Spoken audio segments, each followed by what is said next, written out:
This week's reading was from the Southern Communication Journal. It was published in 2019, so a little bit less recent than some of the other things I've read for this class. Excuse me.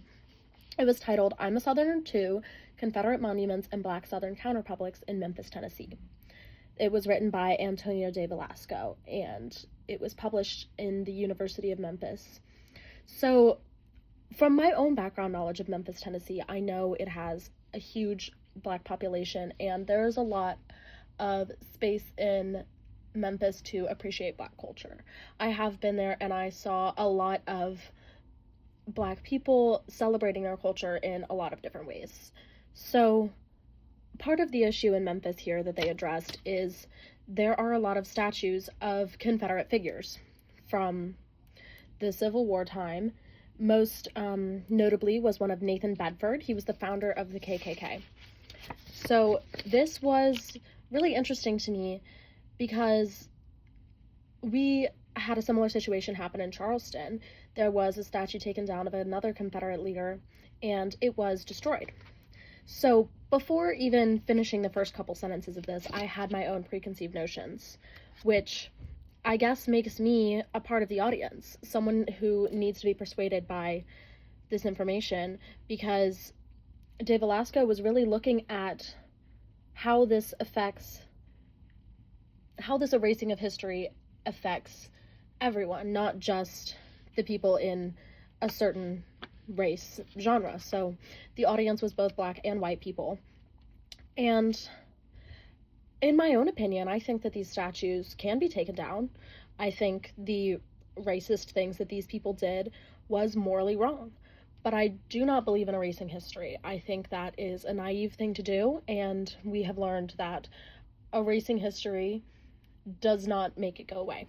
It only causes ignorance. So I would suggest some sort of like a museum or some way for these statues to still be seen, but they don't have their shadows in the public. I really liked the idea of the shadow. This was mentioned a couple times, that the statue leaves in public. There was a Black man who was interviewed later in the article, and to paraphrase what he said, he didn't want his daughters playing in the shadow of a man who would have had them sold into slavery or a brothel. I thought that was really interesting to think about.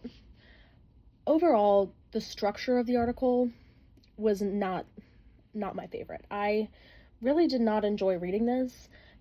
The introduction was very dense. It had a lot of information that I felt like I didn't need to know, and the idea of the audience, which is what I needed to be looking for, was way further into the article, and it was not easy to find. I really wish that the argumentation here was clearer, and that may be just because I'm not familiar with argumentation yet. I'm just starting to learn about the tactics and the ways in which arguments are set up.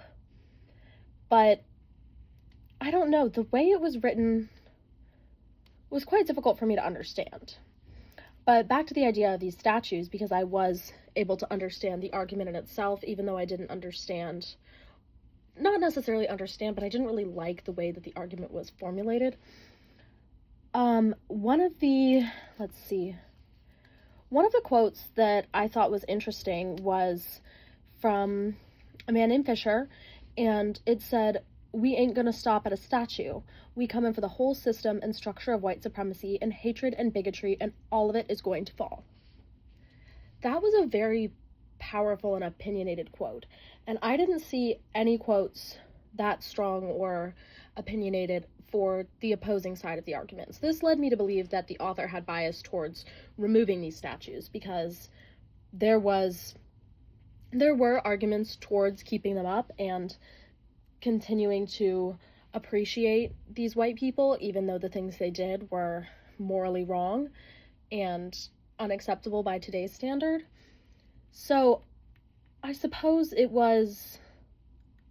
this article was biased towards white people. I don't know. I really struggled to understand this, and I'm interested to listen to other people's podcasts so that I can gain a better understanding of what was going on here, because I really don't see what I was supposed to learn.